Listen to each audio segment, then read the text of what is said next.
Jesus. We are off the rails tonight, dude. What is going on? Oh my god! And my dad just ripped ass right next to me. Get out of here! Oh, it smells like cum. Oh my god! That's a good one. Well, welcome back to another episode of Failure at its Finest Hour. I wish audio could give you smells. Shout out to the YouTube. I guess video too. Yeah, shout out to the YouTube. I look terrible because I'm on my laptop because I am in Ontonagon right now because you're in an operating room. we have a guest on the podcast. My brother Oliver is back from the hike. We will get into that. He's risen in a little bit. But I wanted to. What is this, episode 23, I think? Yeah, 23. So happy episode 23. I don't know, man. I can't count past 10, so. 23 in me. Whatever. 23 in you? We were recording this on Sunday night. And so it was a weird day of football, an exciting day of football. I will, for the failures that maybe bet on football. I had a degenerate gambler. You're betting on football, stop it. I had a parlay today, and it's bad. This week was the beginning of the London games, which means if you're in the East Coast or in the Eastern time zone, the kickoff's 9:30. If you're in the West Coast, it's 6:30. I can't imagine that. AM? Yeah. So I woke up this morning, some football, and it was just like amazing to be able to wake up and just right away, boom, football. So I made a bet. I had Taysom Hill. He's like a fucking hybrid for the Saints, but Jameis Winston was out, the starting quarterback. Andy Dalton was starting for the Saints. I was like, Taysom Hill is going to score a touchdown today. Easy bet. But it was like plus 350. I'm not going to get into how all that works. So if you bet, you know what I'm talking about. So then I was like, you know what? Since I know that's going to happen, I'm going to like parlay this. So I did Jalen Hurts, the quarterback of the Eagles, to have a rushing touchdown. I parlayed that. And then the last one, Lamar Jackson rushing touchdown. So Taysom Hill, Saints game, hits it. And by the way, it's $10 to win $300. So Taysom Hill scores. I'm jacked up. I'm excited. And I was like, fuck yeah. Now it's for Jalen Hurts and Lamar. And they both have like 6 combined rushing touchdowns this year. So I was like, it's going to happen. Jalen Hurts rushes for a touchdown. I got 2 out of the 3. Last one. Lamar is the last one. And he's the most likely to rush for a touchdown, of course, right?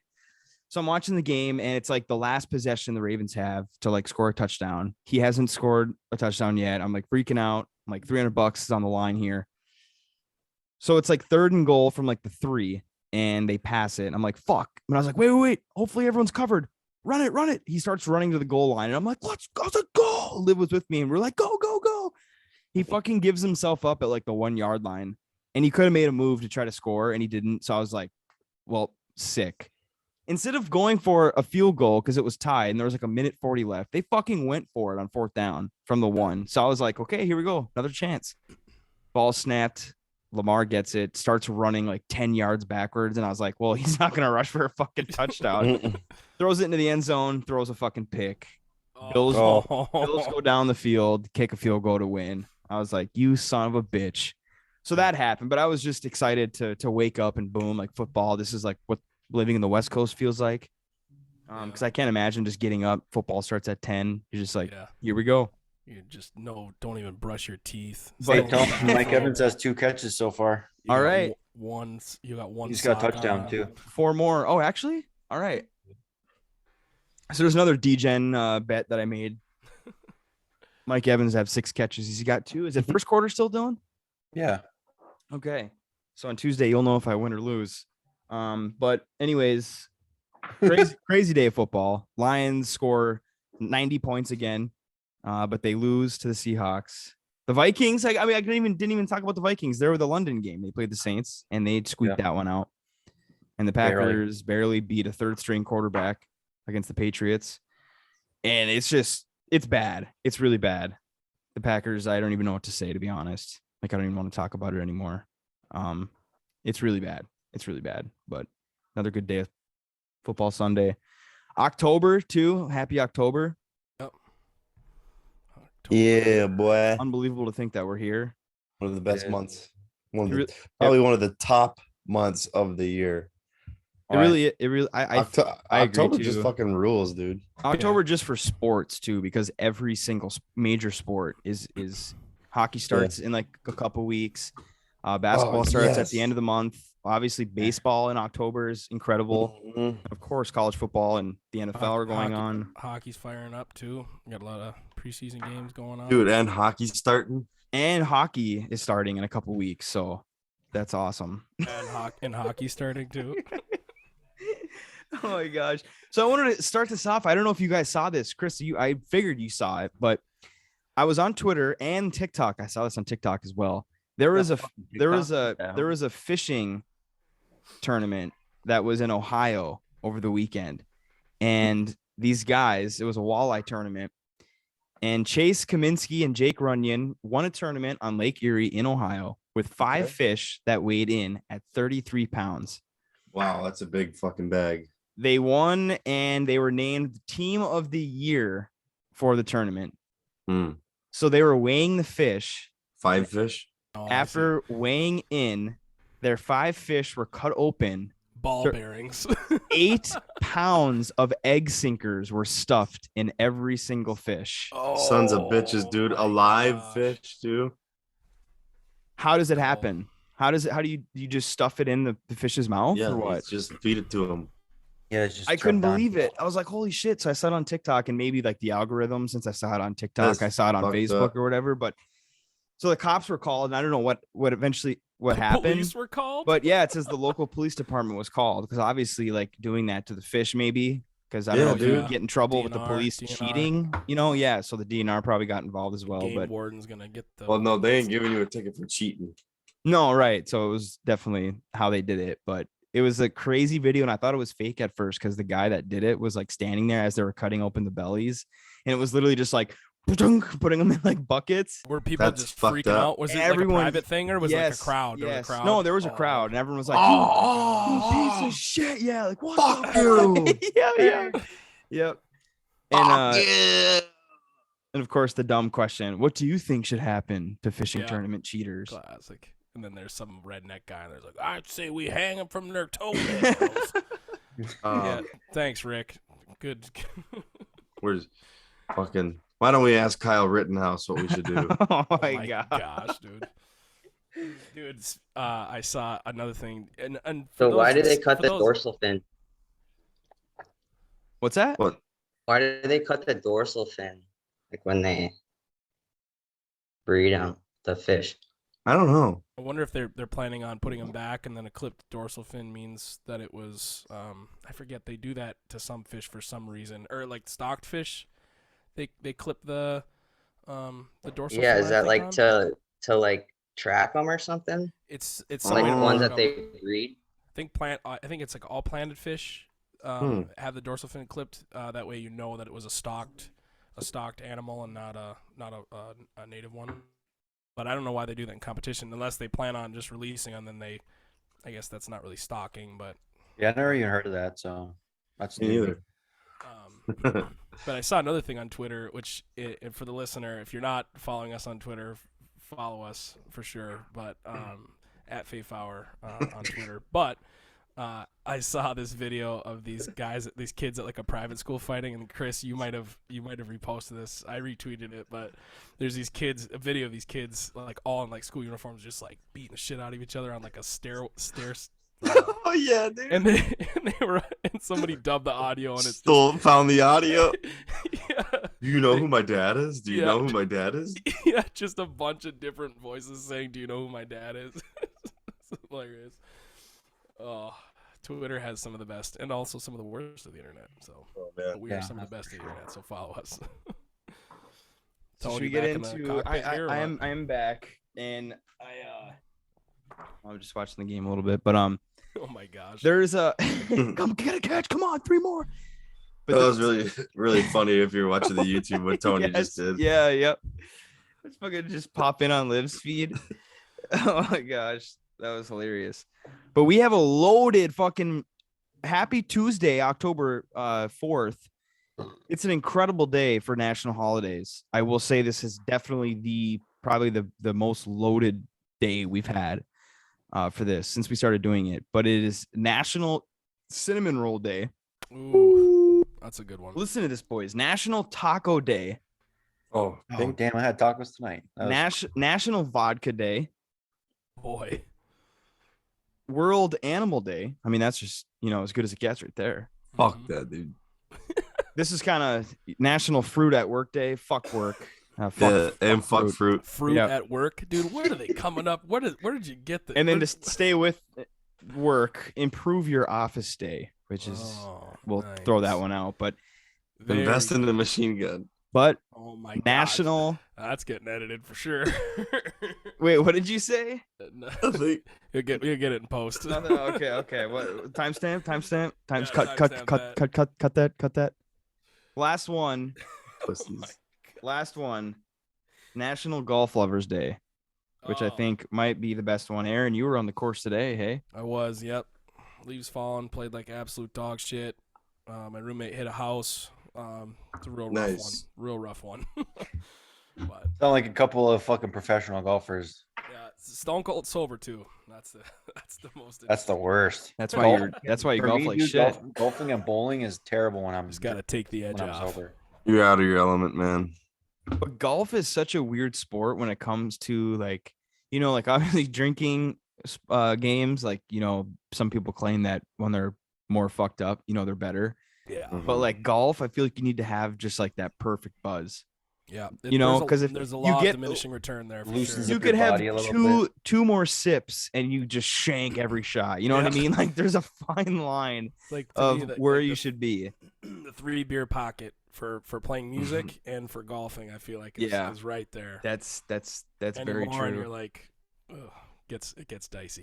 Speaking of golf in this crew, I mean, I don't even know if we brought it up on this podcast before, but at my bachelor party when we got grouped up, us 4, and we went up against people that like actually golfed, and we fucking ended up winning the fucking thing. And Aaron has the goddamn scorecard, dude. Aaron, I still have to put this in a frame. read that son of a bitch off. What did we do? You should have seen how many golf balls we put up his ass. So we went on holes 1 through 9, even. All right, so par, birdie, bogey, par, birdie, par. We didn't even cheat bogey. either. Holy shit! Wait, so And- were we 2 under We were on the first 9? Let's see here. 2 under. Aaron doesn't know how to read a fucking scorecard, I guess. Yeah, we were 2 under. Okay. We were 2 under. No, so I scored differently. I just put I put plus and negative. Oh, so it's okay. Okay. Yeah, so That's illegal. And then on the next 9 it was 5 pars in a row, 3 bogeys in a row. Started to slip. Yeah, the beers And were then- like I yeah, said. And then the last 2 holes was par and then double bogey. So we double bogeyed once. Oh man! So we closed it out 74, so 2 over par for the course. And we took it home. Yeah, so I have to frame this and send it to you. Yeah, what a fun day that was. But I'll never forget when we first got there. Travis, that motherfucker, Travis. We've talked about Travis before. He was in another group, and he was like, "Oh, he's like, here, I got some gummies. Take a gummy." And I was like, "Fuck yeah, I'll take a gummy." And at the time, I hadn't really didn't really take gummies that much. And I think it was a 10 milligram one. And again, that's a lot for me, like not someone who doesn't take it. But I was like, fuck it. It's my bachelor party. We're golfing. It's going to be a great time. That fucker kicked in on like hole 4. And I was like, like again, rush. My name Tom Sawyer. I think, was it hole 4, hole 3, whatever it was. I remember looking over at you in your dark sunglasses in the bucket. And I look over and you're just staring forward and you're like, I don't remember what you said. You're like, I don't know about this or something like that. It was so bad. I was like, I tried to talk you down a little bit, but then we set the yeah, because then I think it kicked in on like I said, like hole 4. And then by the time we got to the second 9, I think, because we made the turn, maybe we got a couple dogs and like a few more drinks at the clubhouse. Oh, yeah. And then I was like starting to feel a little better, but holy shit, I was flying. Yeah, and we were smacking Trulies. We weren't drinking just beers either. We were drinking them foo really funky shits. That was a weekend for the books. There was a lot of things consumed that weekend. Yeah, we talked about it in the in-person episode. For probably about 15 episodes we talked about this. A full like 10-pound log of burger meat that I got from GFS, just cased it. Or the 8 pounds of fucking breakfast, the egg scramble. That was good. My favorite. I want more of it. I don't even think we talked about this during the in-person episode, but I'll never forget when we were outside playing yard games at like 11 a.m. You know, we're just pounding brews, playing cornhole. You guys were fishing. I mean, what an incredible day. But I'll never forget the sight of people just like one by one every 10 minutes, like running into the house to go take a shit. And it was just like a gamble on because the shitter was like always full. Like you walk in, every bathroom was closed and everyone was always fucking in the bathroom. And I'll never forget. Remember my dad? I don't even think we talked about this in the in-person episode. Oh my God. So I think it was Saturday morning. I thought maybe we did. I don't know. Saturday morning. I don't think we did because he was in the garage and I didn't want to talk about it in front of him. He's so sensitive. Saturday morning, we wake up and my dad is coming up the stairs and I hear Nick downstairs where he was coming from. And I hear, oh my God. He's like, did you actually? Oh my. So he comes upstairs and he's in his fucking khaki shorts. And he's like just laughing his ass off. He's got the pinch walk kind of going. And then he turns around and there's just shit like stains on his fucking khakis. Dude, the grossest part, it was like mostly underwear. water. It was water.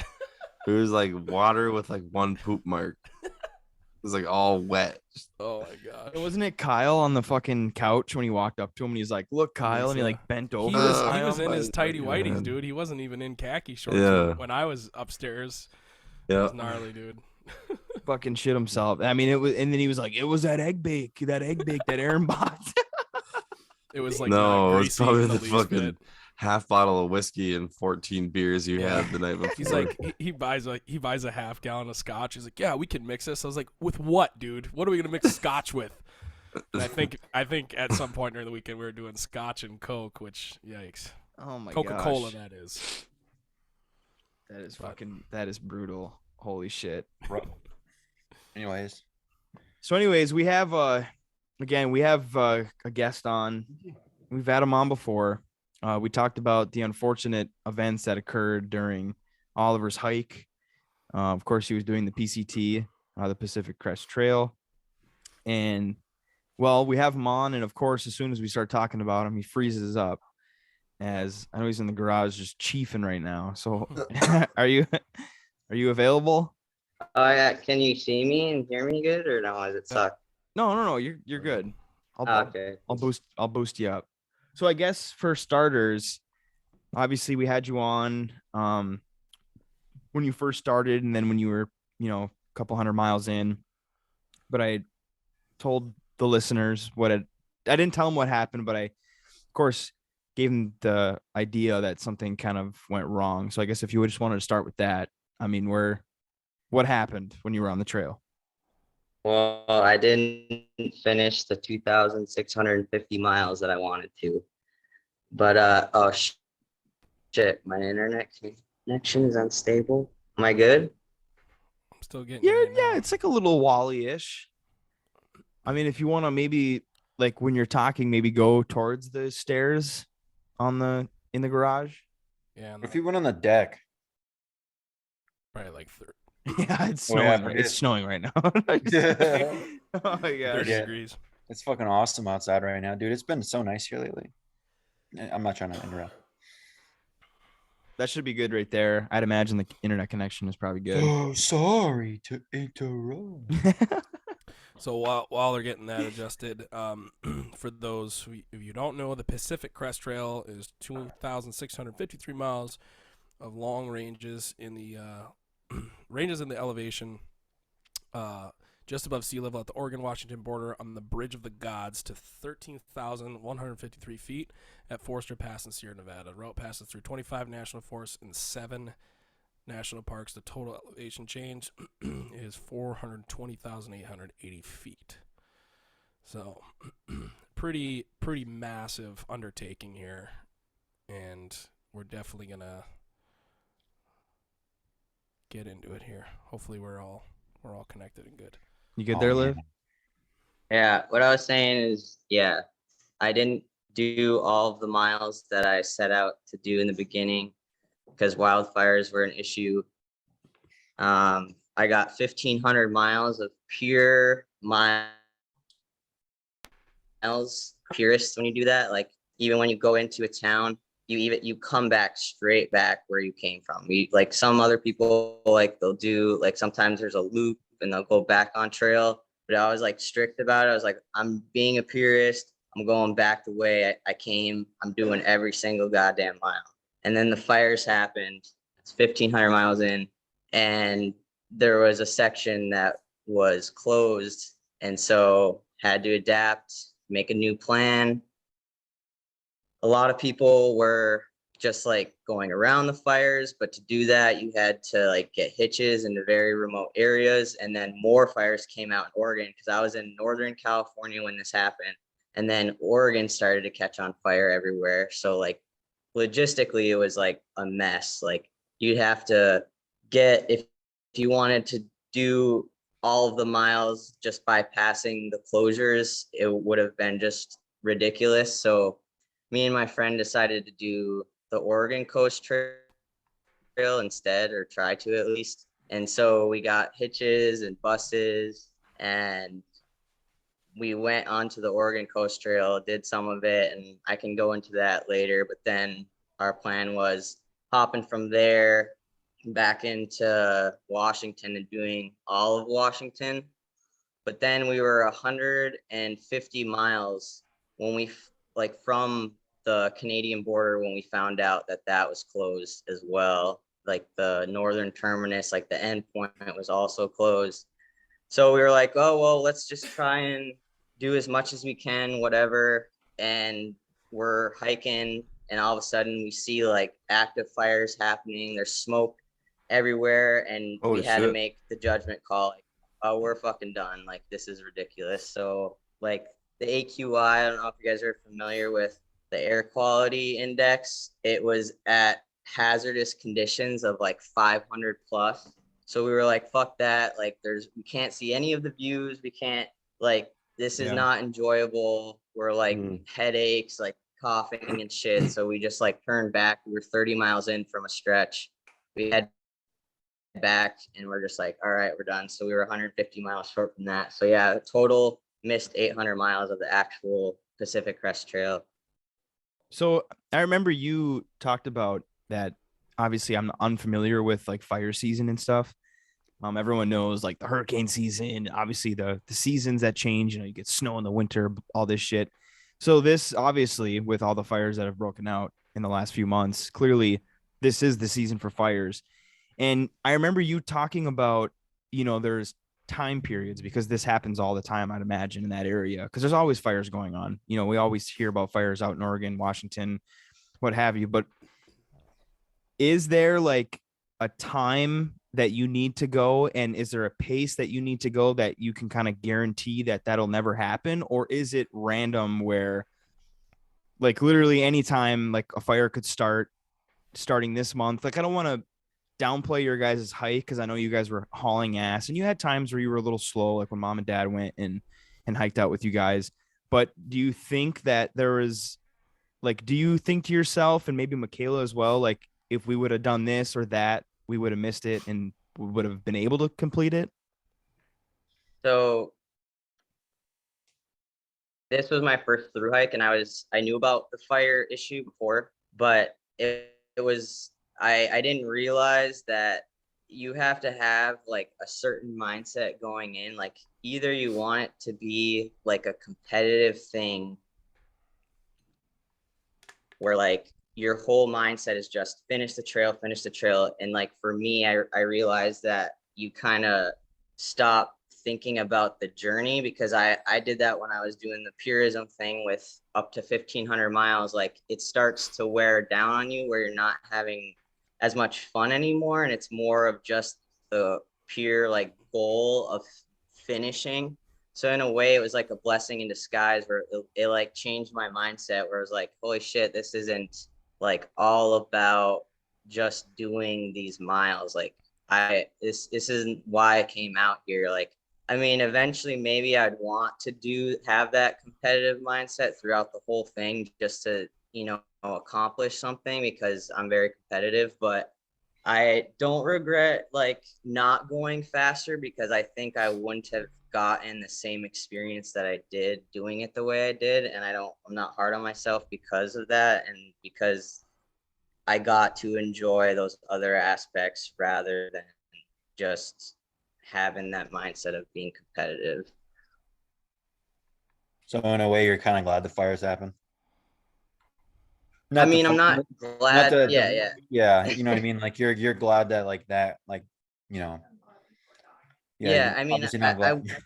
That was yeah, a terrible way to say yeah, I'm glad those fires happened. No, but So I wish that it wasn't a problem on the trail, that you could go from, April to September, October, and not have any issues and just do the whole thing. That would be nice. But obviously there's going to be things that happen that don't like go according to plan.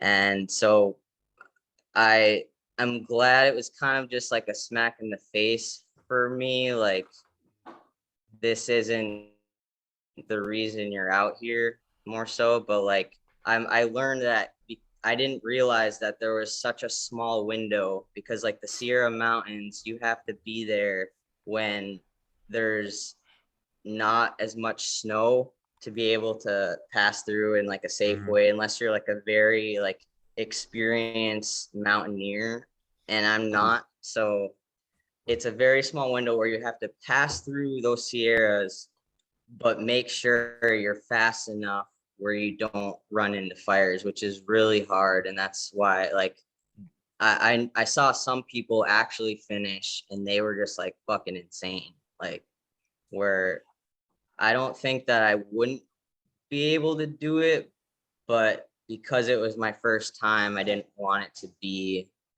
that mindset. Mm-hmm. So did For you sure, have man.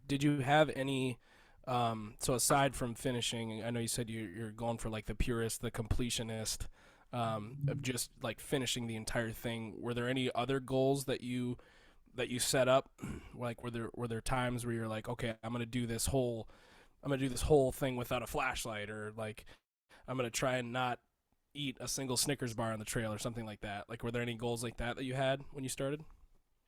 Um, the only really goal that I had was I really wanted to finish all of California, and I was 200 miles short, because I knew the fires was happen. Because coming into it, I knew about the fires, but I thought, oh, maybe we could get lucky, because there were fires that we were like ahead of, and I was like, holy shit, like we're doing good, like we might actually do this whole thing. But that was a really naive way of thinking, because then, they just all broke out once fire season happened. And so after that, But yeah, I think what's that? I was gonna say, after that first 1,500 miles, how did your like you said your mindset changed from like, okay, it's not just an end goal, it's like actually enjoying, it's the friends you made along the way, right? It's like it's the journey that you maybe lost sight of, but in the course Yeah, of it was a weird feeling, because when I heard about them, I felt in a way more like excited, like happy that because at that point we were doing like fucking, not consistently, but we did like multiple 30 miles days like before that happened, because we were on a schedule. We were like, okay, we need to do like average like 24 a day to make sure we make it in time. And so once that happened, it was kind of just like a relief, like, holy shit, like we don't have to go. It was the competitive mindset. Like, we just can like fucking relax. We can like dick around and just like enjoy being out here. I guess that was gonna be my next question, because obviously you sent a lot of pictures throughout the journey, and every single picture you sent was just like fucking incredible. Like every picture, it was just like, oh, okay, he's just hiking through different postcards throughout these fucking states and these regions. Like, it's incredible. Like, it was there a point where it was so difficult physically that you weren't really like, you're like, god damn, maybe this was a feeling you had before obviously the fires happened, and like you said, your mindset changed. But we take things for granted all the time. Like, sometimes, we live right next to Lake Superior, and we don't know how much we like it until we go somewhere else that it's not there, and we're like, holy shit. Were there days where you were so set on just finishing the day, maybe finishing your 30 miles that you had set out that day, that you weren't really like taking in everything around you? Well, there was different sections of the trail. Like, it's like there was the desert and then the Sierra, which was my favorite part, because I never at one time, like, I felt like I was grateful the whole time in the Sierra, and it was just amazing every day. But then the next section was Northern California once you were out of the Sierra, and it was just like a green tunnel.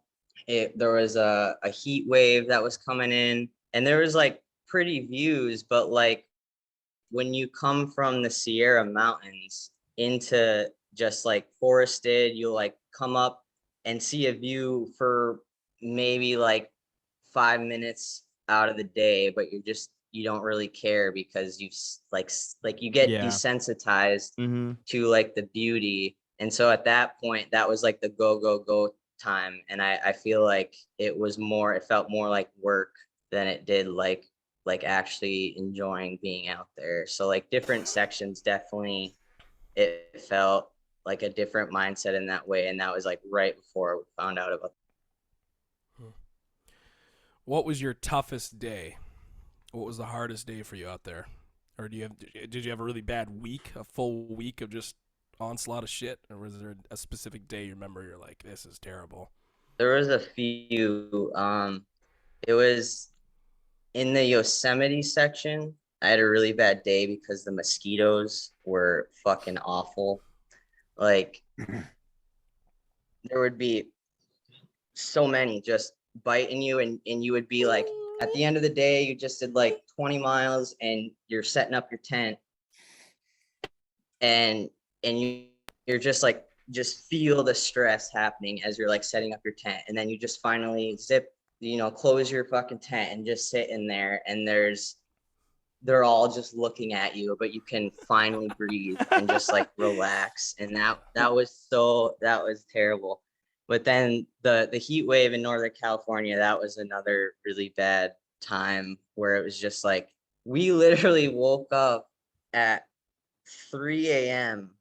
just so we wouldn't have to deal with the heat. And we have our headlamps on, it's dark out, we're walking, trying to talk, and we just see like eyes like staring at us, like Damn. God, dark. forget that, And dude. I'm pretty Nope. sure like we Fuck like that. shined a light, and we saw, it was cool. It was one of those like ringtail thing, like those A like lemur? squirrel looking things that like don't normally see.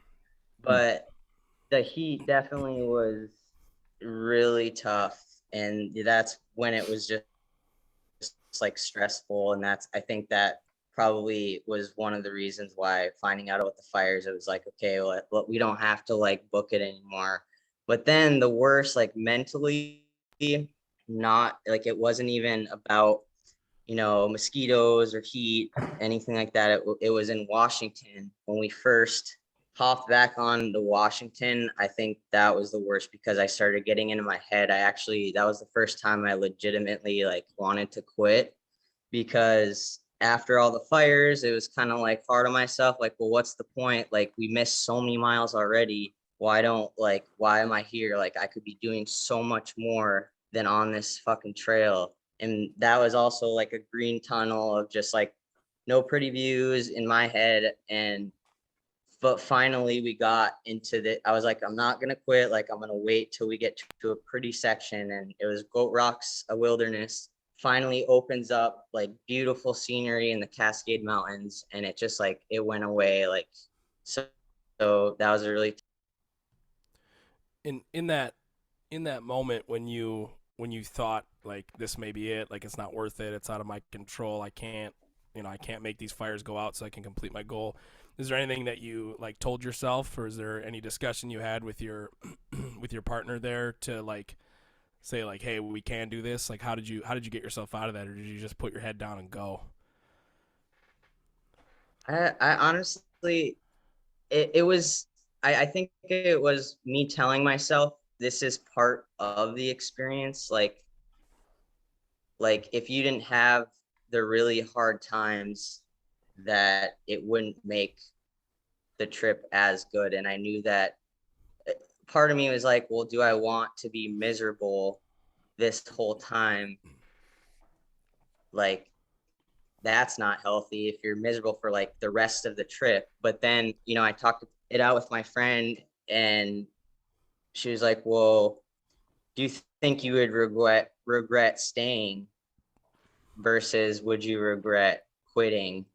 And that was just like, whoa, like, yeah, Wow. I don't think I would regret like trying to finish. So that was a big reason why I stayed too. It was just like, I knew that I'm really competitive, and it was such a commitment to quit that I knew that, like, when I tell myself now, like, you think you ever would have quit if it still was like miserable like that? And I don't think I would have, because of my personality. So I don't know, like, yeah, That's the it was a huge in weird you. time, but That's yeah. I wanted to but ask.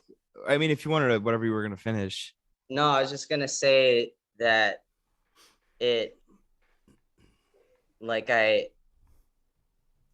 like realizing now that those moments are what make the trip or the trail so great, is that you can have all these different kind of emotions and Mhm. like prove to yourself that like you are strong enough not to get in your head, because the mental aspect was the biggest part. And this kind of goes with the mental part of it, but I wanted to ask because obviously I think you told me this before you left, and my mom as well. But in the last like couple years, like with COVID, and there's like that movie with what's her fucking nuts, the Carrie Underwood. She looks like Carrie Underwood, but she's Reese an Witherspoon. actress. Yeah, Reese Witherspoon. That movie of her going on the trail, I didn't never watched it, but the people that do this now, I mean, there's a substantial amount of people that now go out and try to do the PCT. I wanted to ask about the people that you encountered. Like, were there a lot of, like, obviously I don't want to judge anyone.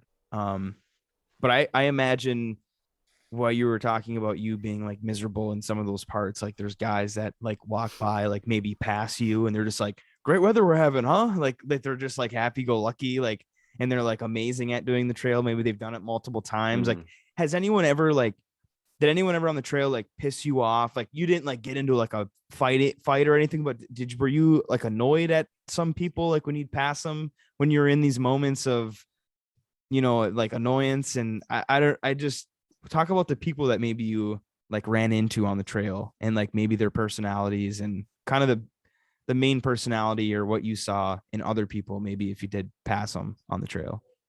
I guess naturally you're just pissed off by that, but you realize that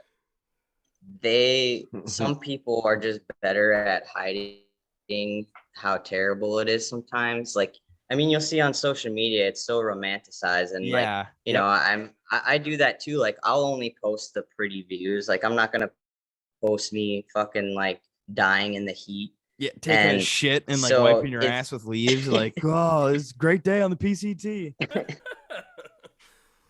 but it was crazy because when we were in Washington at the end, I was noticing that there were more people just like upset. Like normally, like in the beginning, people are all like happy and like talking and so excited for it. And then Washington, it was like you'd walk by someone and you would just know that they don't want to be they don't want you to say hi to you. They're just like, and it's Yeah. like, I feel you. I'm feeling the same fucking thing Yeah. right now.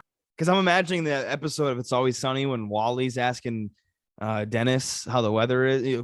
This heat wave, huh? This is crazy. Like people like Yeah. that on the Is trail. it hot? Yeah. Real hot. It's a hot one today, huh? Real. That's so fucking funny. Oh my gosh. Were there any so on Tony's note there, was there anybody that you met that you like still are in contact with now, or is there any like wild stories of some very strange or potentially dangerous people that you met? Yeah, I had a trail family at one point. Like me and my friend, can you hold on? started the trail together. Yeah, I can tell that we're off a little bit there. Can you maybe restart because you wallied there for a bit and we didn't hear anything? Who'd you meet? So me and my friend, we started the trail together and we ended the trail together. So we just knew that we would be together for most of the time. But at one point we did have a trail family that they're called, just like people that you meet on the trail and hike with them. And so I'm still, oh shit. Is the connection all right? You were just kind of in and out there for a second, but I don't think this trail family wants to be talked about because every time you mention them, it Wally. Yeah. So yeah, we met a couple people that we hiked with for a while. It was in the desert, but we lost them in the Sierra because we were going faster than they did. But we ended up meeting up with them later. One's a German older guy, like 47, and then another Dad's fucking Shout out to the shitting YouTube. You're on YouTube there, Dad. Yeah. I'm gonna in the audio version, I'm gonna fucking boost that son of a bitch up so everyone can hear that bubble coming out of his ass. Exposing himself to children on fucking YouTube. Yeah. Eugene Sumas. Disgusting. But yeah, anyways, we had two people that I'm still keeping in contact with, texting with the guys from Germany. I haven't heard from him since I left him in, like we said, bye and at the airport in Seattle. And then there was this girl that we hiked with who was like really hilarious. She had like 10 different trail names. So the first time when I met her, her name was Dee Dee. But now we call her Dee Dee Hot Stumps Booty Bubbles because that's how many fucking trail names she has. She ended up with just Bubble is her like official trail name, I guess. But her reasoning of Dee Dee was day drinker. She would pack out like wine and just anything and just like drink it on trail and just always Getting always, blasted walking like 30 miles a day. 30 miles. Takes her a week to walk a mile. Oh my gosh. She was a good time. We made a joke like whenever we were hanging out with her, it felt like we were on a reality TV show. And anything that she did that was hilarious, we would just be like, "Oh, you're doing it for the ratings. Like, let's keep the ratings up." That's hilarious. Yeah, but she just like She got she was vodka in her backpack thing with the straw. Oh my god. yeah. Camelback full of liquor. Oh. Yeah. And her profession before the trail, I think she's back to it too, is a stripper. So that was Oh wow. fun to Wait, talk like, to her about Hold too. on, like legit, she was an actress. Yeah. Yeah. And it just every time you were with her, there was always a story, and Oh my gosh. she was so fun. Like she was the biggest con artist ever too. Like always trying to get free shit from people. Like she would purposely like not pack enough food, so then the day hikers or the weekenders going out backpacking, she'd be like, "Oh, can I have lunch with you guys?" And they're like, "Oh yeah, come sit down." And she would like, take out probably the Give him a worst lap dance for pad. some fucking nuts and Trail mix. She's just like, "Oh, yeah, I didn't bring enough food. I'm so hungry." And then they would be like, "Oh, well, we can give you food." And like, it was like mountain house, like expensive ass, like backpacking food that like people had. Like she would get just like these $10 like backpacking meals from people like, oh yeah, we packed Jesus. too much, and they would just Oh, I like didn't give bring it any to her. And she's vodka. like, Feel like we need to get her on the podcast. Oh my gosh. Yeah. Oh my. and at one of the resupply stops, like just like really tiny, like hiker town type of places, they're like little general stores. She was just drinking like she was drinking like bottles of wine, and they had to cut her off. She Oh was my just- gosh. That just- is awesome.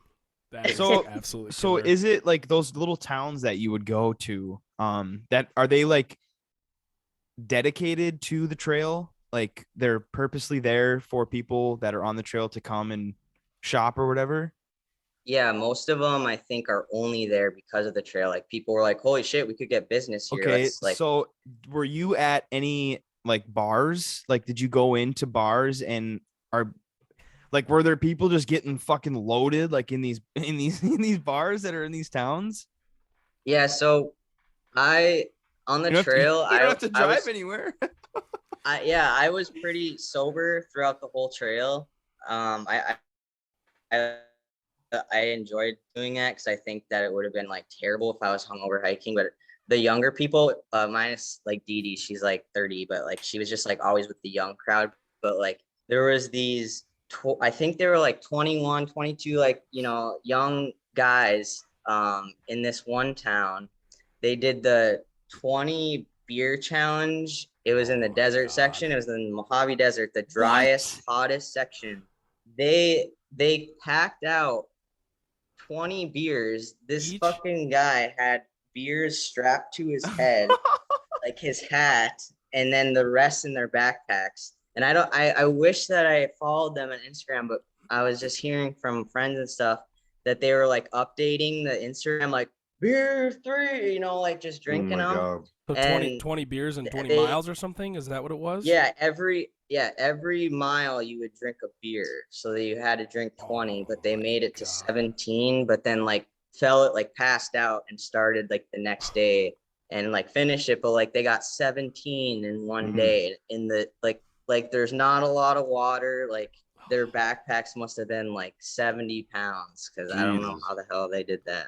Holy. I wonder if there's anyone that has done like the PCT, but all of it just wasted. On Like, PCP. like once you start to like get tired, you go to sleep, and then as soon as you wake up, you just have to get just loaded again, and then just start walking. Yeah. That's Just literally feel what, that that's what they hangover did. come on. Oh. That's what Yeah, Dee Yeah, Dee like did, once dude. you start to get hungover, you have to like set up camp and just stay there because you like have to do it while you're drinking and like drunk. VH1 presents the PCT on PCP Oh my gosh. with iced tea. So, Oh so my you were gosh. telling me, obviously this is dangerous. You know, it can be dangerous sometimes. And you were telling me a story about somebody that unfortunately went to the trail to kind of do what you did and didn't return home. Like, were there just more than that person? Like, obviously you can tell the story of her, but were there all other people that unfortunately like died on the trail while you were there? Not that I know of that actually were doing like the trying to do the whole thing, but there was people like that were on the PCT, but they were just like weekenders that died. Like there was one guy really early in the season that died on Mount Whitney. I think he just like fell off a cliff, and then there was like Classic. another guy that like drowned in a lake, but they weren't like actually PCTers. But the girl that I knew, I met her in the desert, and we actually like hiked with her for a couple of days. Got to know her, like just like the personality of just, you know, just right away, nitty gritty, like getting down to like what our lives were, like really comfortable talking to her. And then we didn't see her for a while, and then we just like heard around from the other hikers that someone passed from altitude sickness, and like right away when they were describing who it was, we knew right away. We're like, holy fuck, like that was her. And the highest point on the PCT, there's a side trip to Mount Whitney, which is like 14,000, like 500 feet in elevation, but then the highest point on the PCT is I think 13,000 something, and she made it, I think it was 0.1 from the top before she just like passed out. And then her trail family, like SOS and the search and rescue came, but they didn't come like fast enough. And yeah, she passed. So And what happens? What happens with you get altitude sickness? Like, how did she die? Like, how do you die from that? Is it shock or something? like not enough oxygen. Hmm. Like the air is like thinner. And I think she had like a heart condition or something prior to the trail, but she was like very fit and young, like 23. And Man, She should have So got it's vaccinated. terrible. I'm just kidding. Oh But- my Seriously, god. dude. So Dude, quickly she to should have had the Oh. COVID vaccine. shut up. So to go past that, I'm sorry. You're right though. yeah, hopefully this doesn't get that popular. No, obviously it's not going to, and if it does, this is where it stops, right? So, Yeah.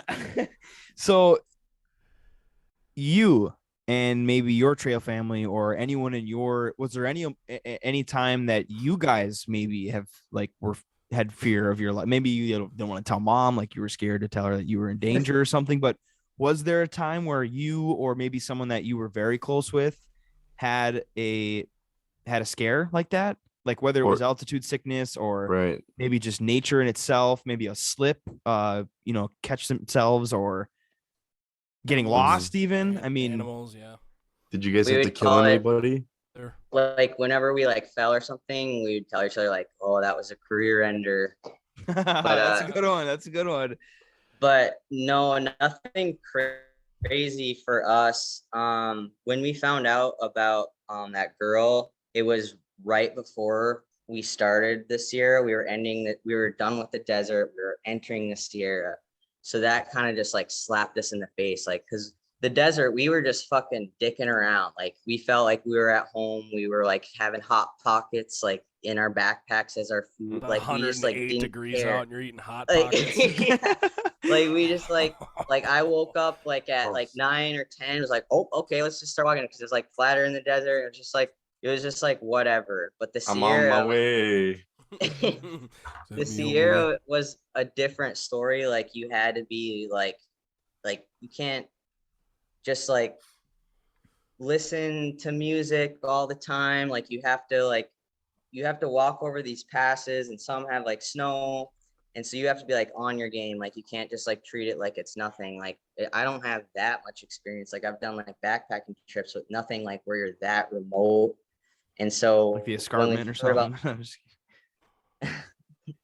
well, when we heard about that, it was like right away, I was like, holy shit, like we got to take this seriously. Like we got to make sure like before we would hike, like not together, but in the Sierra, we were like, okay, we got to make sure that we know at all times that we're like both safe.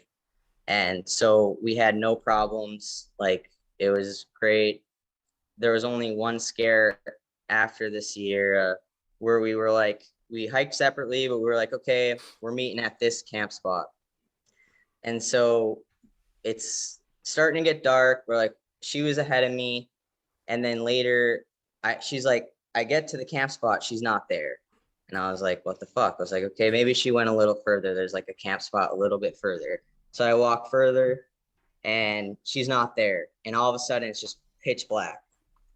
And we were still like not in the like high Sierra, but it was still like in the mountains. And so at that point I was just like, holy fuck, like did she fall off a cliff? Like what the hell? So all I did was walk back to the original spot we had said, not there.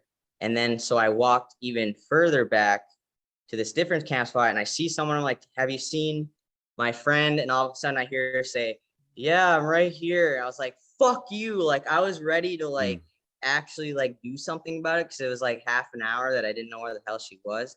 But I was like, bad thoughts. I was like, holy shit, she's fucking dead right now. So we had no service. We were really remote.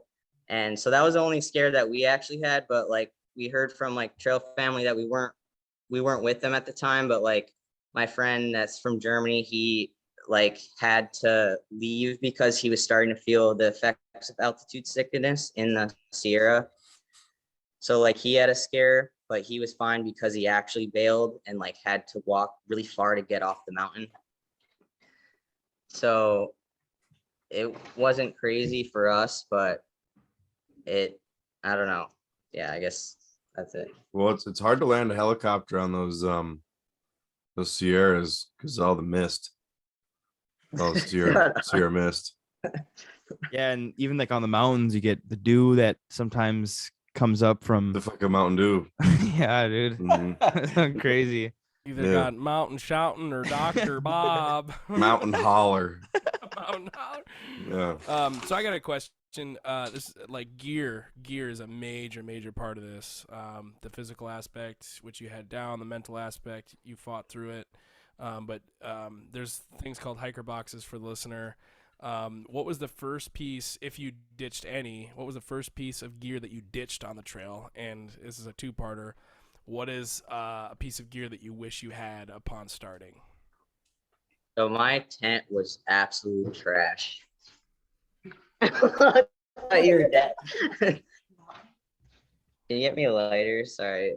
You guys gotta fucking edit this or what? It's all good. Just keep it rolling. So, Lighter. so your tent was bad. So upon the first, 100 miles, less than that, you realized that your tent was not cutting it. So the wind in the desert was nuts. Like I did not expect it to be that bad. The wind? So yeah, the wind in the desert. Shout out to the YouTube guys. There's two of us that are in the same building right now. Yeah. So yeah, the wind was like at times like 50, 60 miles per hour in the desert. And the first it was 100 miles in and my tent pole snapped. And I just called Big Agnes. Oh, they're gonna get shit on because Big Agnes fucking sucks. But Let him eat. I got- Let him eat. Big Agnes. but It's a brand. Big Agnes is a tent brand for those of you. Sounds who like don't a know. fat bitch. That's what it sounds like. Big Agnes. Big old fat bitch. All right. On the back of a Harley. All right, continue. Continue. Here comes Agnes, that big old bitch. Oh my gosh. But yeah, Yeah. so I called to get a replacement part. I fixed it.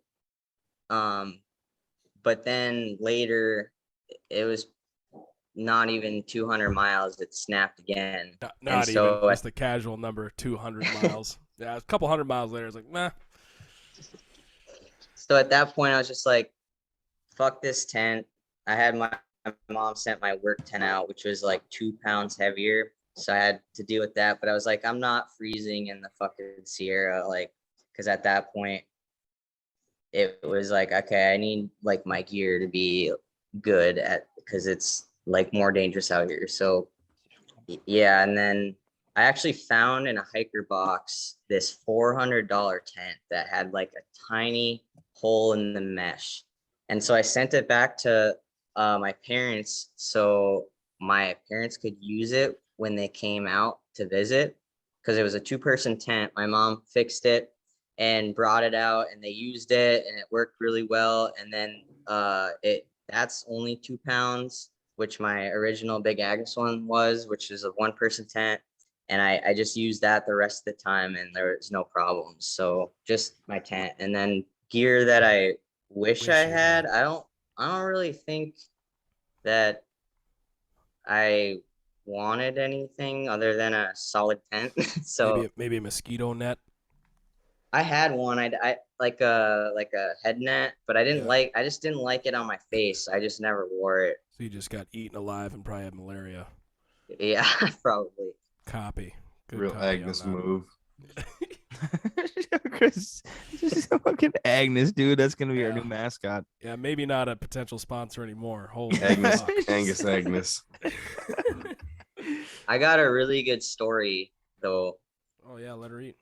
So it was in the Sierra, and there's this tiny, it's called a ranch, and it was not a town. It was just like this ranch where they had like this one general store, and you had to hike like 5 miles down to get to it to resupply on some food. And so we go there, whatever, we hike back out. We see these guys and they're like, hey, there's this weird guy up here. Like, he's like a mile back or something. He's really weird. He scared the shit out of us. Like some guy was just like filtering his water, and then all of a sudden the guy's just like right next to him, like not knowing he was there. And he's like, holy shit. And so they're like explaining this guy's like, well, is he okay? And he's like, well, he thinks like he's trying to get off the mountain, but he's going the wrong way. Like he's going up. We were trying to tell him, I was like, well, like, are you sure he's okay? He's like, oh, I think he's fine. Like he's not out of it. He's just really weird, but be careful.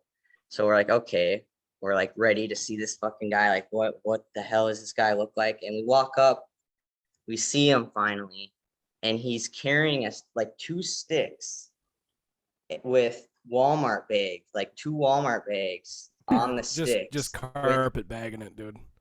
Yeah, just like one hand like this and the other hand just like holding up his like pants, because his pants are like way oversized. Jesus. And He's homeless. they described him exactly what we imagined. Like he seemed harmless, but he was really weird, obviously, like because normal people have like actual gear. We were just talking, we're like, what the fuck, is he like suicidal? What's going on? Like it's gonna be cold tonight. He has like, what does he have in those bags? Like he does not have enough gear to be out here. And so we go to bed. The next morning we see him again. We're like, holy shit, he survived last night. How the fuck? Because it's like you're out in the middle of nowhere and there's just this guy doing that. We're like, this is just bizarre. It's Gollum. So we hear later that one of the people that we met on the trail, they ran into him too, and one of his Walmart bags fell into a river and went downstream, and they like ran and fetched it for him to be nice, and they looked in it, and all there was a rotisserie chicken. PCP. Oh my Rotisserie. God. PCP. My God. PCT. And that was it. So it was like My the weirdest thing fucking ever. chicken, man. That And guy's you was probably so disappointed. It's illegal to have like Rotisserie your chicken. your food out like that. Like you need a bear canister for the bears. Oh yeah, that's right. And so he just has that and nothing else. And he's just, I don't know if he dug a hole and like slept in it, but it was impressive and very Slept with the weird. chicken in a hole. Dude. What in the world? I was just thinking it'd be fucking hilarious to like live purposely in one of those towns that are right off the trail. And just freak like people Fucking out. stand next to You're people. right, and just go out there and just fucking toy with everybody that goes. Maybe get the Sasquatch or the gorilla suit out there. Oh yeah.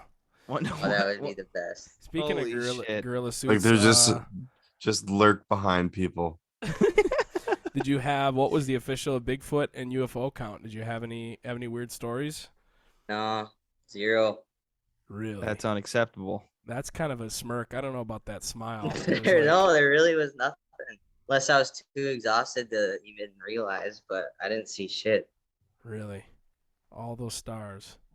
Well, When you- UFOs aren't real. We can Don't in you this fucking podcast say here, that. episode 23, this will be it. UFOs and Bigfoot aren't real. What? 1,500 What? plus. What was the final mile count? What was the final mile count that you hiked? 1,850 roughly. 1,850 miles. And not That's- a single Sam Squanch Or UFO Nope. sighting. That's crazy. or UFOs. How are the stars? Oh, my Crazy, like Milky Way, Yeah. Hmm. the whole shebang. And a lot of the time we cowboy camp, which was even better because it's just like, Under the stars, baby. yeah, you just be there. What was your No light pollution at all. Yeah, that must have been Nope. insane. What was your what was your best meal not on trail? So like if you guys popped into a town, took a day off or something, maybe crashed at a hotel, brothel, whatever you're gonna do. What was like your best meal? Did you just like go to Outback Steakhouse and get like 18 blooming onions, or Yeah, big. Yeah, big. No, I mean none of the towns actually had Outback steakhouses, but shithole diner that had like a slam and bacon, egg, and cheese? I Is there any bought a Denny's? $25 burger. Holy had shit! it was a double cheeseburger with onion rings and bacon, and I don't know, it was just like stacked like this high. Sounds like a big Starting turd. to sweat And right that- now. About that. But I would say the best meal was when my parents came and they treated us to this like barbecue Red Lobster. meal. No, it's just I don't know, it's just some random restaurant, and they bought just like all the fixins. It was really good. Oh man. What was Shrimp on the what was the side. gummy count on trail? Like Much to weed count? Or? gummies. Yeah. Oh Remember when god. we I first don't- interviewed you? You said that you were gonna bring weed gummies onto the trail. My Yeah, I And how many did. miles maybe were you? You know, maybe. Under the influence. Yeah. Yeah, come on. right. In the Sierra, I didn't do any of that because I was terrified. But in the desert, there would just be chill days where we'd do like 12 miles and just be like 12 baked the whole gummies. day. A gummy Yeah. per mile. But we went and visited my friend in Washington because he lived right next to the trail. He was actually supposed to do the trail with us, and we like smoked and ate so many gummies. It was unreal. Like my friend has these 50 milligram gummies, Oh, and shit. he was like, if you eat one, I'll eat three. And I was like, all right. And so he ate Oh my three, gosh. and I ate probably like 3/4 of it because I was like, I can't do it. I can't. I should have just did the rest. Dude, you're already in. Because we had Experience of a 3 lifetime. blunts and like 3 joints like passing, like just Dude, the 3 of us like passing around, nice. and like we were smoking the whole day, and then at night we're like, oh, you want to watch a movie? And all 3 of us just like, he takes the 3 gummies, I take the 3/4, and I don't know what the fuck Michaela took, but we were just like sitting there and watching a movie, and I remember just like laughing at, I don't even know what the fuck we were laughing at, but it was good. And that was the first time I drank. Not that day, but The guy's just starting. He takes the 3 gummies. Electric I- Now I'm stepping into the twilight zone. His body But- starts floating. I remember looking at him, and he's just like Oh my like gosh. at like, you know, I would have at, to go like, to the I could- hospital if I did I could, like- 150 milligrams. That's fucking wild. Admit me to the psych ward. I could like understand enemy his fucked. thoughts. Yeah, you're like telepathically talking when you're so big. He's just like, are you this high? He's a fucking big guy. He's been smoking since he's like 12 years old, he said. So like Good he had childhood. Good childhood. Good parent. so I'm a lightweight compared to him. But Did you stumble upon any good, so for the listener, trail magic? Maybe Oh, you could shit. explain trail magic, and if you encountered any incredible trail magic along the way.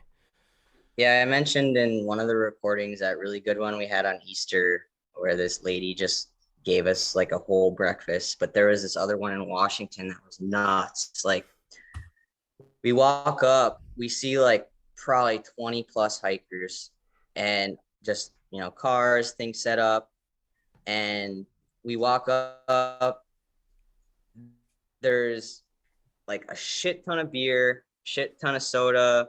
They have like brownies and chili, and they even had like socks like to give to people. And like they had like this list of things that they could do for you, like fixing gear and all this stuff. And they had like cocktails and a dinner later, and it was nuts. Like we're like, what the fuck? Like who does this? And I remember my friend asking like, what made you want to do this? They're like, oh, well, when we did the trail, we had really good trail magic. So we wanted to like be able to do that for people. But it was just like, this is not the like regular trail magic. This is like a resupply. Like they had like bars and stuff that you could take with you. And it was basically, like charging, like you can charge your phone and your boxes and stuff. It was crazy. Maybe we need to do that for the podcast. Just like set up a tiki bar out in the woods somewhere. Just get everybody loaded. Like steak and kebabs not in a shrimp spot you would expect it to be, like in just like a shitty like jungle looking like fucking behind area. a dumpster. Like we get the dumpster water grill to cater. Oh my NCT, gosh. the North Country Trail that runs up through the UP. Bet you goes right past that dumpster. I wanted to ask, obviously, like no Bigfoot sightings, no UFOs. That's unfortunate. But what about like just other wildlife? Like, did you encounter any bears or, I don't know, like were there elk or any like? I guess I'm not really familiar with what was all out there. Like you said, the curly tail squirrel looking thing. Like, was there any other wildlife that maybe freaked you out, or maybe you've never seen this animal before, or anything like that? We saw like 10 plus rattlesnakes, which was really cool. I like rattlesnakes because people like think they're like really dangerous. It's like, yeah, they have the power to be dangerous, but like if you don't like fuck with them, they don't care. Like they literally warn you when you're by them. Like how nice is that? So it was like, Oh really my gosh. like it was really cool to see a bunch of those, and some of those were fucking huge. But I saw 2 bear. One of the times I didn't see this one that my friend saw because I was taking a shit, but it was like, it was right next to her, and she like took a video and she showed me later, but like you could tell like she was scared because it was like starting to get closer, and she just like flips over her camera and she like grabs her trekking pole, but like it was like walking in the direction that I was shitting. So she's like, oh my God. He's like, he's like, God damn. It smells like beef sticks and Cheetos. Oh my God. Like, what the fuck is that? So what was your favorite meal on the trail? Like when you were actually like stuff that you packed to eat, like what was your like go-to? You're like, if I got like a bottle of Ortega, I'll put it on with peanut butter and crackers and just go to town. Like what was it? Well, in the Sierra, because of the bear can that you had to carry one, you know, it's a limited amount of food. So you had to stuff that thing. Like we packed out probably like 7 days of food, and it wasn't enough for how much we were doing. Like, and so the deprivation was at a high. And I remember having like the Idahoan potatoes and beef jerky, and I like put it in the potatoes, and it literally tastes like steak and potatoes. And that was like probably not the best meal, but like it tasted the best out of the whole trip, like on trail. So yeah, I don't know. What was like a standard though? Was there like something that you ate probably way too much of? Oh, there was a lot of things I ate too much of. It was like just like the same shit for a while, like ramen, tuna, the potatoes, beef jerky, Pop-Tarts was a huge one. That was like my breakfast for like the whole way pretty much, except the desert, like I said, was just like a free for all. I just brought whatever the fuck I wanted. But for like, it's like for the weight aspect, that was like the kind of stuff that I brought. And then Oh my gosh. Shout out to the YouTube. Shout out, we have a guest appearance. Yeah, me still fucking kicking. He's gone. Not here anymore. Fuck did Chris go? Dipped. So you were taking yeah. gnarly shits then. What? I said you were taking gnarly shits then. Yeah. What? I know. What? Was he afraid about the laptop falling? Oh, nice. Yeah. But yeah, I had an addiction for pop, and I started calling pop soda, by the way, which is weird, but I'm on that train. I'm on that train. Side note. Episode 23. Thanks for listening. And I'm on that train. No, I'm on the soda train. Pop is something that a 13-year-old kid calls a can of soda. But then like a bunch of candy too. Like I had to wean off of the sugar because I was just like completely addicted. Like you should have saw the amount of candy I had. It was nuts. That's one thing that not a lot of people realize is that when you're on these long, like grueling journeys, all you want is comfort food. Is that true? Yes, definitely true. Just anything to give you some bit of serotonin. Well, that Yep. and I feel like you're able to eat kind of whatever you want because like you could, You're you burning just it. Yeah. pack, 18 cans of fucking Baronis and I just was sip wondering, sip was the there any sauce Baronis on from the the trail? can. Was there No. anybody that provided Baronis? Definitely not. Mom and Pop never brought any out? No. Big spaghetti dinner out Could under you the stars? imagine not even using it for the noodles, just opening it and just drinking the sauce? Yeah, and Yeah. just having your pants down too, because you're gonna spray it immediately. I would totally do that. But there was this so we made it to the halfway point and I didn't bring a lot of water because I was like, whatever, like, I can make it. I think it was like 5 miles to the next water source, but we spent more time at the half point monument than I expected. And it was like this was during the heat wave too. It was in Northern California, like I was saying. And so I needed more water because we were taking a longer break to be at the monument. And I was so thirsty and I needed to keep a half liter to make sure that I made it to that 5 miles. So I took out a Spam packet that I had and I just like sucked on it because it was like, some type of like Well, that salt like though made you more. liquid. Well, that salt had to have made you more thirsty though. It helped. It was like my mouth was so dry that I just like how like juicy that this Spam was. I like used it as like a way of like helping me go further. Shout out to Spam saving lives. Send the check. Could you imagine for the listener that maybe he's not watching on YouTube, Yeah. you hearing or seeing somebody open like a can of Spam and just hearing, And you probably had the individual slabs of Spam in the plastic, I would assume, right? Yeah, it wasn't a can. It was just like the packet. Oh my gosh. That's incredible. Yeah, it's juice. They're juicy. oh my gosh, So that's to crazy. take like a little bit of a darker turn here, post trail depression, yes or no? I don't have it. It's weird. It's Yeah. like Being back home, you're just like I mean, you sleep on the it's- floor. Did you like come down from like that, or did you just like book a night at the Hilton at like the last stop and just like lived it up? Or no, I mean, I think that's what's different about like I met a lot of people that have the like the 9 to 5 jobs and they live in a house and don't do like the live in the truck and like do the kind of work that I do. So like when they would talk about it, they'd be like, holy shit, like I'm worried about, after the trail, what the fuck am I gonna do? Am I gonna go back to this life when I had like this life for so long? And I didn't feel that same thing that they did because like I knew that I would it's basically like living outside is what I think the difference is like yeah. I don't have like post trail depression and it's not like depression like here. It's not like to that extent of depression, but it's Yeah. like the same how I would feel when I come back from work and that truck living lifestyle to coming back here.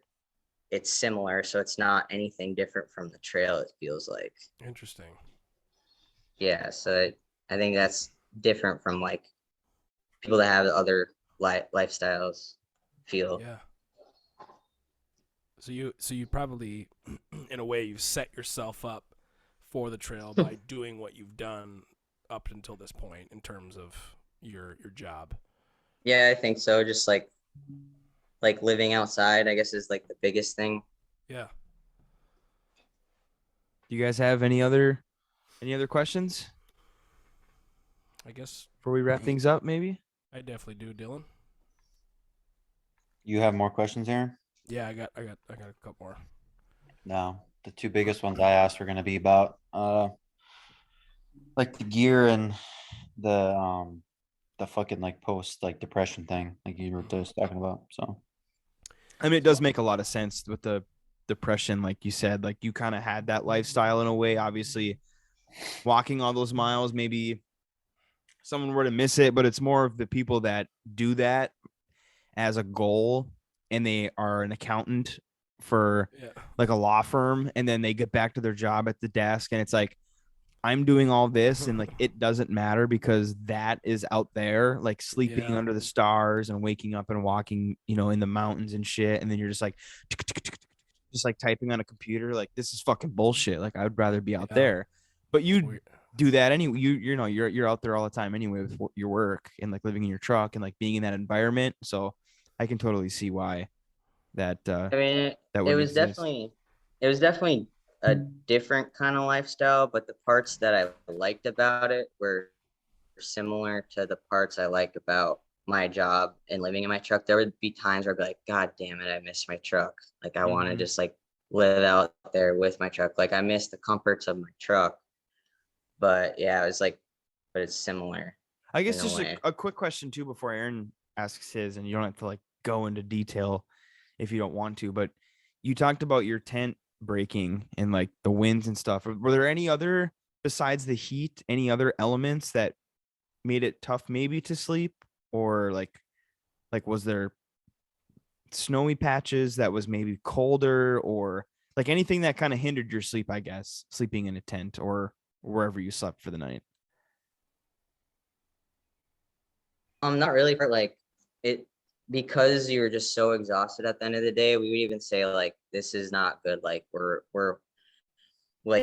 looking forward to just being in our tents. It's like throughout the time, it was like we'd be like not be excited about walking. We would just be excited about being in our tents, and Mhm. which was like when it started to get not as fun. But you're just like so exhausted that at one point I had like a blow up mattress that I would use in the beginning, and that helped a lot with the cold too, like being higher up from the ground, Mhm. whatever. But then later on, and like when it started to not be cold, like once we were out of the Sierra, I literally just had one of those like tiny thin like foam mats that Yeah. I would sleep on, which is like basically you're like sleeping on the ground, and it felt no different than like a bed. Like it was weird. It was just like you're so exhausted that you're Tired not and yep. thinking about the Right. comfort. You're just like ready to go to bed.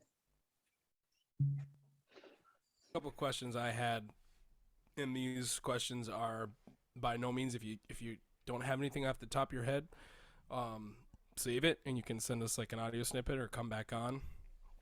And this is another two-parter. Is there anything that you learned about yourself on this journey? And the second part is maybe you learned something about people or society. Well, it was weird because I think, well, with the trail, I'm going to start with the society one. For me, it was a little different. Like normally I'm like pretty pessimistic about society and like people and stuff. And I think I started realizing that I have a more appreciation for society, because this is funny. Like when we got out of the Sierra, we started to see day hikers for the first time in like 10 days. And we felt so creepy because it like you could smell like their shampoo, and you're just like, oh my God, it smells so good. Like Really? we felt weird about it. That's But it actually was like this fascinating. comfort of like, holy shit, like if something happened to us, you know, like a heart attack or something, like we're safe right now. We have people, we know that there's these day hikers, that there's like a trailhead a mile away. And so it hit me where it was like, holy shit, like, you know, in a way, I don't know, like I appreciate society more after this than I didn't like in my truck. And also a big part was the trail angels and the locals, and just the hiker boxes, how that all went down, like how you just like trust people, and you trust like these things in the hiker box to just take and that you can eat. Like nowhere else in like a city would you see a box full of food and take it and just assume that you're not going to die because someone's going to put something in it. It Yeah. was just like the kindness that people would spread throughout the trail it just gave you like hope for humanity, I guess, Yeah. which was a really cool like eye opener that there is like hope out there. So yeah, like, I feel like some people would think it'd be like the reverse effect, like, oh, like fuck society, like this is awesome, like we're fucking doing a good, cool thing, whatever. And it's like, no, it's like I realize like we're not any different from anyone else who's not doing the trail. Like Yeah. we're not any better. We're not, it has nothing to do with that. It's like a deeper, I don't Yeah. know, thing Sure. that I realized. Sharing that And same basic human experience with everybody's flesh and bone mhm. from the earth. And- We will once return. yeah, right? and then the whole learn about myself thing, like it's crazy because I'm out there, I always listen to music. Well, for one, like I didn't listen to music for like the first 100 miles, but it was just like looking at views and then Sierras. I didn't really listen to things that much, but it's like in those moments that I didn't listen to music, podcasts and stuff, the distraction was the views. Mhm. Like you didn't think that much. You were just appreciating the views. When you're listening to music, when you're listening to podcasts, you're like thinking about the music, you're thinking about the podcast, what people are saying. But at a point when you're walking that much, or you have nothing to do, at some point I couldn't give myself any distractions anymore. Mhm. And it was just me and my thoughts. Yeah. And it was crazy because to get to that level of thinking, I realized that you have to have no distractions in the external, like what's happening in the external world. Like, and to get to that level, it was crazy because it allowed me to like dig deeper in within myself and like ask myself questions like, why am I the way that I am? Like, what do I want for the future? And like, I don't know, just like realizing what is important to me in life and what I want to be and why, like kind of like just those really deeper things, I don't know, thinking. Yeah. And I think without the great views that you see out there to give you that distraction of just like, God, this is so awesome. Like those really bad times where you had to force yourself or like you had to just be in your own thoughts, those bad times that you got into your head, those were like the biggest life-changing parts about the trail that I'm like thankful that I was able to dig deeper into. So my last question, did the experience on the trail and being out like in nature give you a better insight of when you watch like Keeping Up with the Kardashians? Like, is that mean more to you now or less?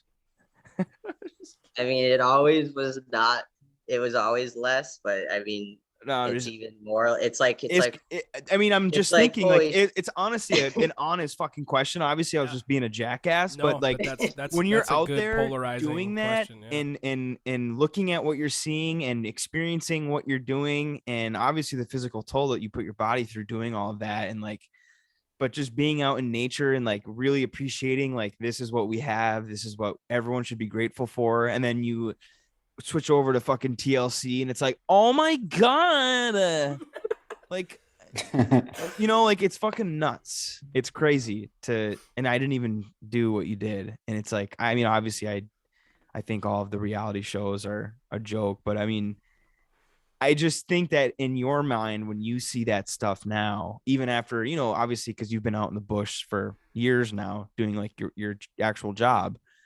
But after doing that, I feel like now, even like today when we were watching football, like, is that like watching football? Like, you're just like, this doesn't really mean anything. Like, what are we watching? Like, why are we doing this? Like, did you think that at all today? Because I kind of did a little bit. I mean, I think I thought more about like I thought I started not liking sports as much actually when I lived in my car more than now, and I'm realizing that it's not like what's going on in the game and all that doesn't matter. It's it's what you're doing while watching it. It's the quality time you're spending with the people. Like I would never just watch a game by myself unless Yeah. like, you're like, like right now, like you guys are talking, we're talking on a video. Like if you were watching a game and you got to talk about the game with friends and that's bringing you together with that quality time of each other, then yeah, like Mhm. sports have a meaning. But if you're just watching it solely just to watch, like that's like you need to figure some Yeah. shit Well, I mean, out. I had $50 on Mike Evans to get Tony's 6 going to catches and sports. it hit. So I mean, I'm Tony's cashing Yeah, it in. but- So he's going to sports rehab. that- after this episode. But Yeah. but Come if in. you had, but I totally get it. Like, if you did those bets but couldn't tell anybody about those bets, then I feel like you maybe would have a gambling addiction. You know what I mean? oh yeah, But it's like yeah. the I fun, do. I'm just kidding. but it's He's like itching his neck. it's like the fun it brings. It's the people thing. It's like being together. It's like getting a what- bunch of cash words. Yeah, like when Super Bowl party's not fun if like nobody's when there. I was talking about Yeah. the Lamar situation, like we were like fired up. Like when I like make bets, obviously usually it's just Molly and I at the house, and like I still get like fired up. But like Molly Just even noticed screaming that at when the we had TV while she's when we had cooking. Mitch Anderson over at our house, and we both like the best part about betting and watching sports is when like two people have the same bet. Because you never want to be the guy that bets the opposite of what the guy bets. So then you're like cheering, and he's like, or like something bad happens for you, but he's like, fuck yeah, don't, like you never have that guy. But like Mitch and I both, we were watching Red Zone and like the games were just starting, and Scott Hansen was like, oh, it looks like we got a rainy day in Baltimore or whatever. And Mitch and I looked at each other and we were like, let's bet the under. So we bet the under because it's raining. So we figured, less offense. And so like every time that game popped up, we were just like, cheering for punts and interceptions and fumbles. And it was like a lot of fun for us to, and I totally get that. And I am the person that, I'll admit it, that if I'm by myself, I will 100% put the football game on. But I have not experienced what you've experienced on the trail to look at it like that and be like, this doesn't fucking matter. Like, because what I feel like you, and we're even talking about the people that are accountants that go out and do that, like their whole lives change forever after doing that. Even if they just go and hike 100 miles, in like a couple weeks or whatever they want to do it in, like that's going to change their lives forever. And I personally have not had that moment. So I will gladly sit on the couch eating Twinkies watching the Packers. No, just kidding. But it's true though, because like, and I wish that I have like that experience where I would appreciate nature more, get out more, see things, like people say, go touch grass. Like I wish I could like get out and do that. And again, people probably might be asking like, then why don't you do it? And it's But like, I'm a lazy it's like- fuck, it's just It's like the same thing though, like the whole, watching TV and talking to people about it. It's like if I didn't have people out there with me experience what I experienced, then it would be the same thing as watching a game and not talking about it or not being with someone. Like, it's the same thing. It's all about like, yeah, you would have incredible like solitude with yourself, but if you had no one to talk about it with or not experience it with, it like wouldn't be as great. So I guess it's the same thing. It's all about the people. So you're saying you wouldn't do it by yourself? You have to do it with other people? Well, I think I would do it by myself, but not if I was like, didn't see a single human the whole way, didn't like hang out with anyone at all throughout the whole trip. I don't think that it would probably. that sounds like what hell is. Doing that by yourself, not Complete seeing any. isolation. Yeah, right. That's what I mean. A Like month. you're the last fucking guy on earth or something. I think it would fuck you up a little bit. And I think this might be like a semi-decent note to end on, despite, rolling credits and everything. But a lot of people that do these trails, it's like ultra marathon runners and all that sort of stuff. It's usually one and done, or they get bit by the bug. So have you been bitten by the bug, or you think you're going to go one and out? Or are you going to go back for redemption to do the full thing, or to do a complete trail? Well, like I said, I'm really competitive, but I think that I would want to do a shorter through hike that I could from start to end finish, because I think that would help me a lot. But doing like a 2,000 plus mile one, I think I don't really want to do that again. Maybe in the future, just to like, I don't know, at some point, maybe I would want to, but as for now, it's like the memories are still fresh of the terrible parts. And I think, like, like the rosebud thorn thing, like rose is like the best thing that happened. Thorn is the worst thing, and bud is like what you look forward to. I think that for me, the thorn on that is not completing what I originally set out to do, because I don't like not finishing something. I'm a very competitive person. So like if I did a 500-mile through hike, I would love to say that I through hiked from start to end. But like a 2,600 plus one, I don't think that I would want to do that. But I'm definitely going to go back and finish those sections that I missed. But I won't be a through hiker of the Pacific Crest Trail. I'll be what is it? Section hiker.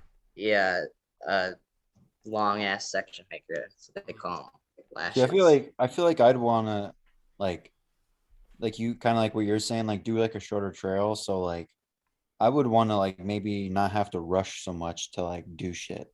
Exactly. Yeah. Like if I could like, if there was a trail to go on where you could like hike for a few days, like pretty consistently, and then like take like a day off where you can like just fucking like just do kind of whatever you enjoy want. yourself, like, because And like not walk 20 miles a day, like walk, maybe a shorter, like just so you can enjoy yourself a little bit more. Yeah, it was like towards the end, it was like, oh, there'd be a lake, but you wouldn't like stop and swim in it because you're like, holy shit, I have like 10 more miles to do. we gotta go. Yeah. Yeah.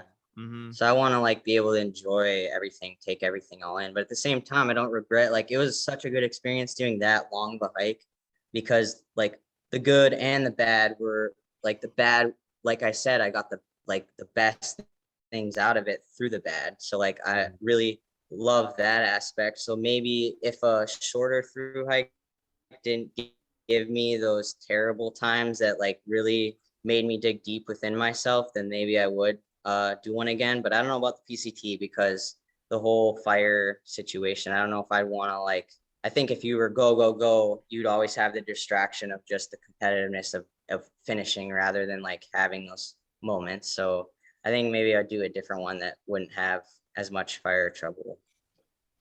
And I know that I think I talked about it when it had happened, but my buddy that had passed away, that was in the woods he's a firefighter.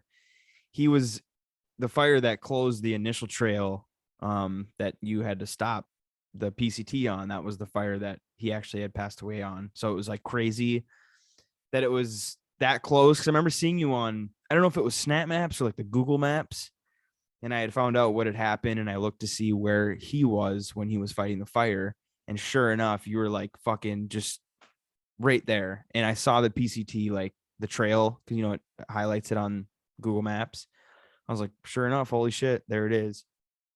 But how, like, I'm still fascinated on the fires, because I feel like this happens every year, right? So is this like a big problem that maybe because the government the one that like They start the fires. no the jet the streams yeah no, but so because like does the government put on like this PCT, or like do people go out and like if something is destroyed on it or needs to be like fixed, or like is the government controlling the PCT? Like, is there a conversation where they are like, we need to maybe move this section because it's literally always on fire? Or are fires like always a problem? Yeah, I think it doesn't matter where you move the PCT, there's always going to be fire issues. So it's like it's like a deeper thing where, I mean, in my opinion, there just needs to be more like management towards the fire issues, like controlled burns throughout the year. So exactly, yeah, like more, yeah, more controlled burns, but that's just like a political type of thing. But if you couldn't move the PCT anywhere, like there's gonna be fires out west in that area always. So Well, you got anything else, Aaron or Dylan? No. If not, we're gonna roll some fucking Keno with boy. Liv because B's left. So, and if you guys remember from last $20 episode, rounds. there was no winner. So we are going to double the pot with $2. And Liv, yes, you will have to pay up if you lose. Chris I still know- fucking owes me money. I know can you're pay and you're. spam. Did I paid Chris you, Dylan. did Chris not pay you? I No, he sent you didn't. money. I know you guys did. I sent mine as well. He won't. He never will. No. All right, so here we go. It's a new setup here. Oh boy. New Okay. setup. Ooh, like that. Hot numbers and cold numbers. Just wait until you see the selection. So this is the best part about this version. I can pause it and like Nice. speed it up. So We have to wait. So before we go, let's get some numbers here. Okay. when do we get to pick? Based on the last You 100 can games. pick any You pick number. one through number. 1 through 80. You pick one number. Just one. Yep. All right. Liv, you can get 45. Sorry, I'll go 5. No, it's all right.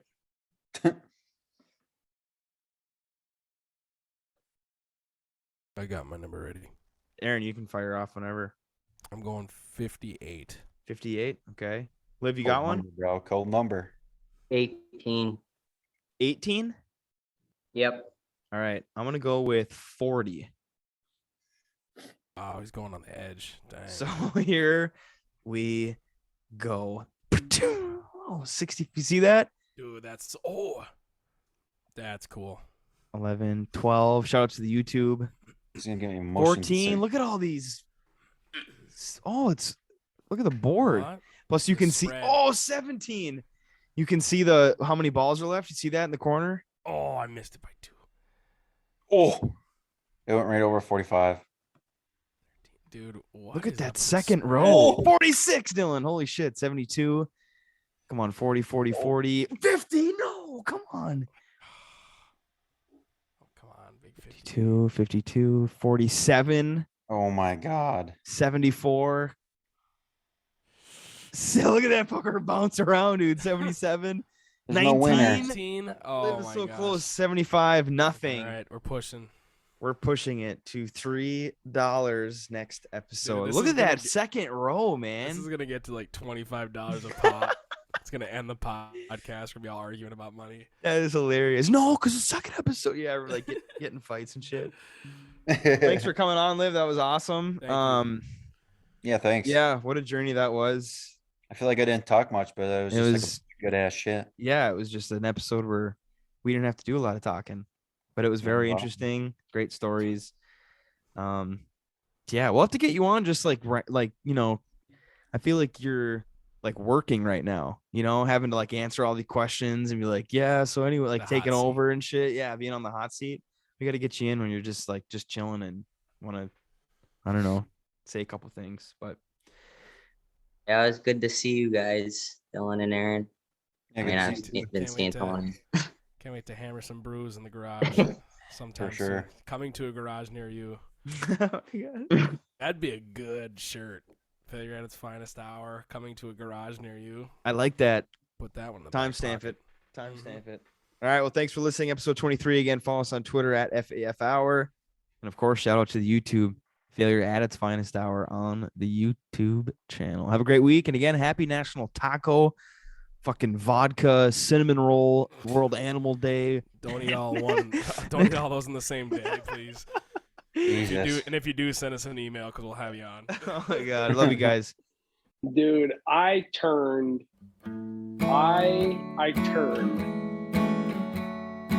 Thanks for listening to Failure at its Finest Hour. I saw a dude. There was a dude ripping fucking pills in the back room one time. Thanks for listening to Failure at its Finest Hour. Oh yeah, side story. Remember when we drug all the equipment out of the basketball court behind that place and blew the lid off the town? Thanks for listening to failure at its finest hour. Penguin. It was Penguin. Nice. Another perfect round. Thanks for listening to failure at its finest hour. Distinctively remember getting thrown to the ground when that first one blew up.